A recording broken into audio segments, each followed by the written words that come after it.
Good morning बच्चों, मैं जितेंद्र कुमार शर्मा स्वागत करता हूं आपका आज की कक्षा में बच्चों हम पढ़ने वाले कक्षा 5 की पर्यावरण अध्ययन की पुस्तक अपना परिवेश का 9वां अध्याय जिसका नाम है कहां कहां से पानी। प्यारे बच्चों, इस पाठ के 3 भाग हम पिछली कक्षा में पढ़ चुके हैं, जिनमें हमने जाना था पानी के उपयोग के बारे में, पानी के विभिन्न प्रकार के सोर्सेज यानी स्रोतों के बारे में। साथ ही साथ हमने चर्चाएं की थी पानी कैसे दूषित होता है, इसका शुद्धिकरण कैसे किया जाता है, पानी को पीने योग्य बनाने के लिए कौन कौन से उपाय किए जाते हैं। हमने जानकारी प्राप्त की थी नदियों के बारे में, तालाबों के बारे में, झरनों झीलों के बारे में, जिनसे हमने ये समझ बनाई थी कि इन सभी स्रोतों के द्वारा हमें पीने का पानी उपलब्ध होता है और इस पानी का उपयोग हम सिंचाई में तथा पेयजल की सुविधाओं के लिए करते हैं। पर क्या आप जानते हैं हमारे राजस्थान में कुछ ऐसे स्रोत भी बनाए गए हैं जो देखने में बड़े ही आकर्षक लगते हैं और इन्हें आज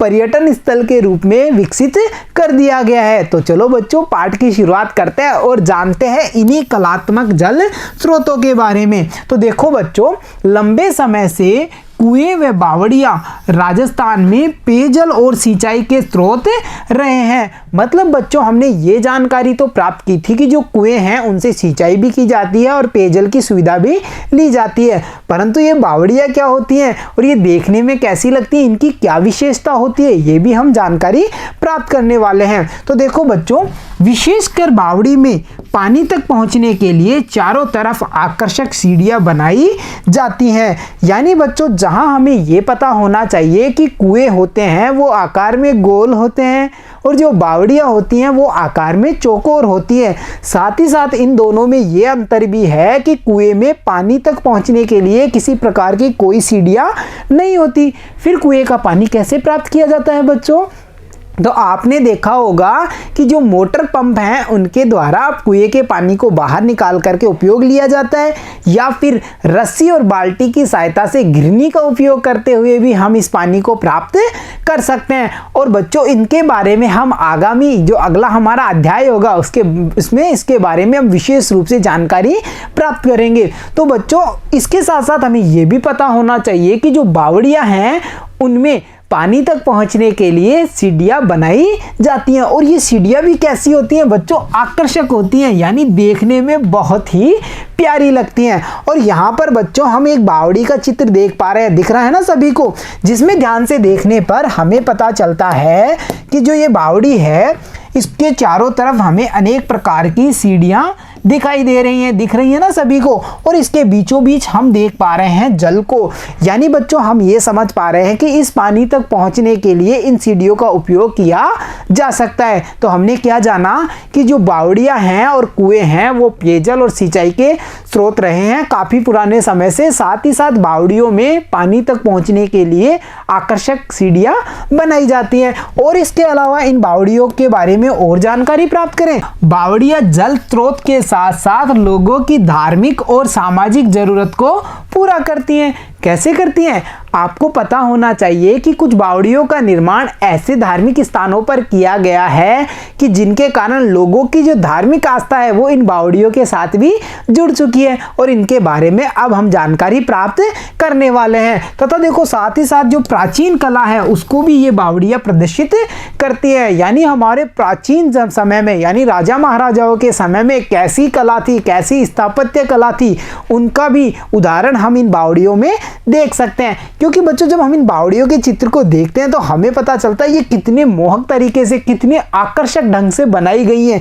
देखो, जगह जगह हमें इनमें छतरियों का निर्माण दिखाई देता है, कितने अच्छे कंगूरे बनाए गए हैं, इनकी मुंडेर कितनी प्यारी तरीके से बनाई गई है, इनमें सीढ़ियां कितने आकर्षक रूप से बनाई गई हैं। तो बच्चों, ये विभिन्न प्रकार की बावड़ियां हैं जिनका धार्मिक और सामाजिक जरूरतों को पूरा करने के साथ साथ इनमें हम प्राचीन कला को भी देख सकते हैं। तो चलो अब जानते हैं कुछ बावड़ियों के बारे में। तो देखो बच्चों, रामदेवरा की परचा बावड़ी, और जिसकी इमेज हम यहाँ पर देख पा रहे हैं, ये बच्चों रामदेवरा की परचा बावड़ी है। इसके अलावा देखो, जालोर की खिन्नी बावड़ी, आभानेरी की चांद बावड़ी, ओशिया, भीनमाल, बूंदी, खेतरी, आमेर, नीमराणा आदि जगहों की जो बावड़ियां हैं वो काफ़ी पुरानी और काफ़ी प्रसिद्ध भी हैं।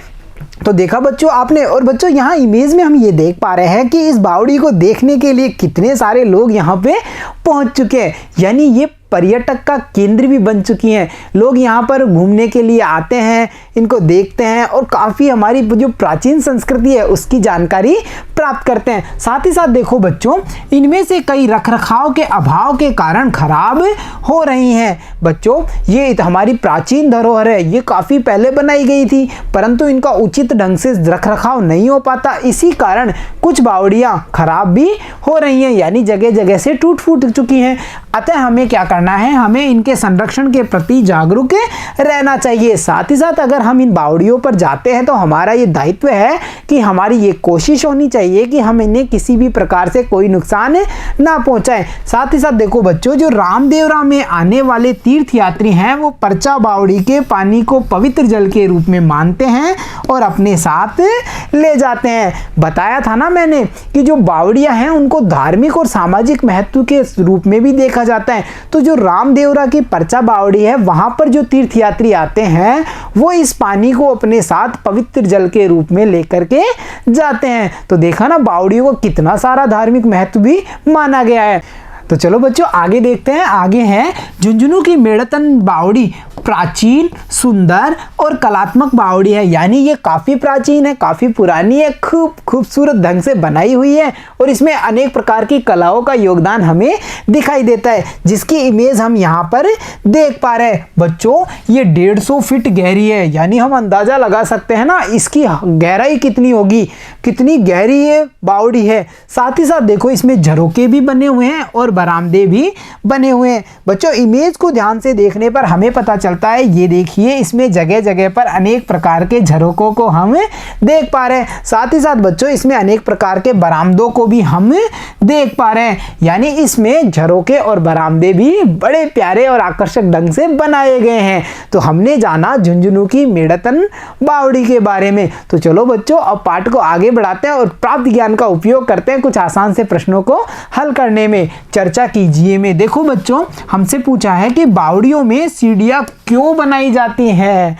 हमने जब बावड़ियों के बारे में जाना था तो हमने ये समझ बनाई थी कि बावड़ी में सीढ़ियां पानी तक पहुंचने के लिए बनाई जाती हैं। तो देखा कितनी आसानी से हमने प्राप्त ज्ञान के आधार पे इस प्रश्न का उत्तर दे दिया है। तो चलो अब बढ़ते हैं अगले प्रश्न पे, और अगला प्रश्न है अपने आसपास किसी बावड़ी के बारे में पता कीजिए और लिखिए इसे कब व किसने बनवाया और इसका पानी कितना व कैसा है। मतलब बच्चों हमसे देखो कितने सारे प्रश्न पूछ लिए कि हमें सबसे पहले हमारे आसपास के एक बावड़ी के बारे में पता करना है, फिर हमें ये लिखना है कि इसको कब बनाया गया, किसके द्वारा बनाया गया और इसमें कितना पानी है और पानी कैसा है, मतलब पानी साफ है, पीने योग्य है या वो अशुद्ध हो चुका है, दूषित हो चुका है। ये सभी आप अपने आसपास की बावड़ी के बारे में पता करेंगे, अपने बड़ों से पूछेंगे कि हमारे आसपास कौन सी बावड़ी है, इसको किसने बनाया, कब बनाया और इसमें कितना पानी है, क्या इसमें सीढ़ियाँ भी हैं, वो सब आप पता करके यहाँ पे लिखेंगे। तो चलो बच्चों अब बढ़ते हैं अगले प्रश्न पे। अगला प्रश्न है बावड़ियों का पानी गंदा न हो इसके लिए हमें क्या करना चाहिए। मतलब बच्चों हमसे यहाँ पूछा है कि बावड़ियों के पानी को हम कैसे साफ रख सकते हैं, उसको कैसे गंदा होने से बचाया जा सकता है, उनके उपायों के बारे में हमें यहाँ पे बताना है। तो देखो हम कैसे लिखेंगे, बावड़ियों का पानी गंदा न हो इसके लिए हमें यह ध्यान रखना चाहिए कि बावड़ियों के पानी में किसी भी प्रकार की गंदगी न जा पाए, यानी हमें ये प्रयास करना है कि बावड़ियों के पानी में कोई भी बाहरी गंदगी ना जा पाए। साथ ही साथ समय समय पर हमें बावड़ियों की सफाई भी करते रहना चाहिए। तो ये वो तरीके हैं बच्चों जिनके द्वारा हम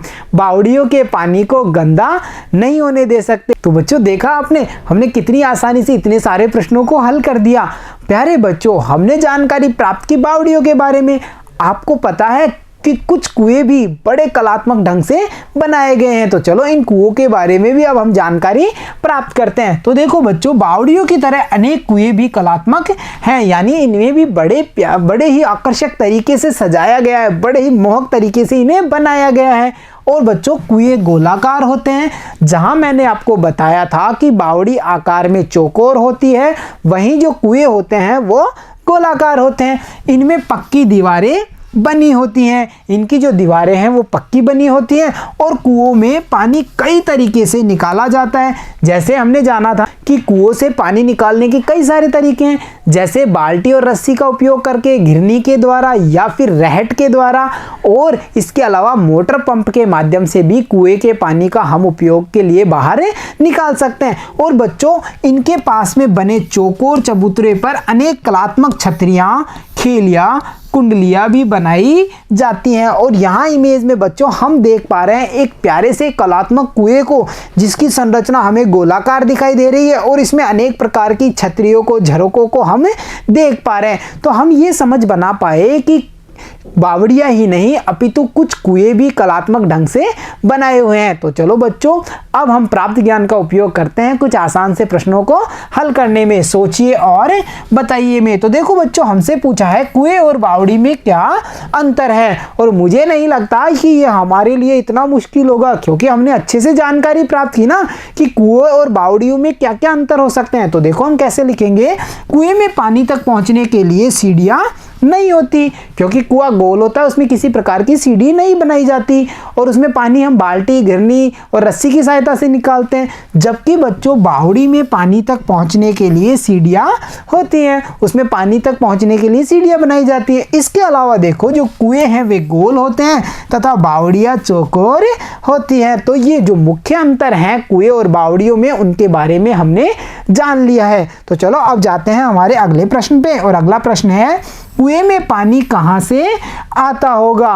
प्यारे बच्चों, कुएं में पानी भूमिगत जल स्रोत से आता है, यानी कुएं का निर्माण क्यों किया जाता है, जो भूमिगत जल होता है उसका उपयोग करने के लिए। तो हम कह सकते हैं कुएं में पानी भूमिगत जल स्रोत से आता है। तो चलो अब देखते हैं आज का अगला प्रश्न, और अगला प्रश्न है पेयजल स्रोत किन किन कारणों से प्रदूषित हो रहे हैं। तो मुझे नहीं लगता ये हमारे लिए मुश्किल होगा, क्योंकि हमने जाना था ना कि जो पीने का पानी है वो कैसे अशुद्ध हो रहा है, या झील तालाब क्यों अशुद्ध हो रही हैं। तो हम यहाँ क्या लिख सकते हैं कि पेयजल स्रोत में स्नान करने से, पशुओं को नहलाने से, अपशिष्ट पदार्थों के मिलने से, इन सभी कारणों से जो हमारे पेयजल स्रोत हैं वो प्रदूषित हो रहे हैं। तो देखा हमने जाना जल के प्रदूषण के कारणों को, कि जो हमारा पीने का पानी है वो किन किन कारणों से प्रदूषित हो रहा है। तो चलो अब देखते हैं अगला प्रश्न, और अगला प्रश्न है पेयजल स्रोतों का पानी साफ रहे इसके लिए हमें क्या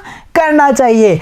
बच्चों, पिछले प्रश्न में हमने जाना था कि पेयजल है वो अशुद्ध क्यों हो रहा है, या पेयजल के जो स्रोत हैं वो अशुद्धि युक्त क्यों हो रहे हैं। अब हमें यहाँ ये बताना है कि इनका पानी साफ रहे, यानी ये पेयजल स्रोत हैं इनका पानी साफ रहे, इसके लिए हमें क्या क्या करना चाहिए। तो देखो हम क्या कर सकते हैं कि पेयजल स्रोतों का पानी साफ रहे इसके लिए हमें समय समय पर इनकी सफाई करते रहना चाहिए। पहला काम हम ये करेंगे कि समय समय पर इनकी साफ सफाई का ध्यान रखेंगे। साथ ही साथ हमें ये भी ध्यान रखना है कि इन स्रोतों में किसी प्रकार की गंदगी ना मिल पाए, यानी बाहरी रूप से कोई भी अशुद्धि इनमें ना मिल पाए। तो ये वो तरीके हैं जिनके द्वारा हम इन स्रोतों को साफ रख सकते हैं। तो देखा प्यारे बच्चों, आज के इस भाग में हमने जानकारी प्राप्त की कलात्मक जल स्रोत यानी बावड़ियों के बारे में और कुछ कलात्मक कुओं के बारे में। तो बच्चों, साथ ही साथ हमने ये जाना कि जो बावड़ियां हैं उनका धार्मिक और सामाजिक महत्व भी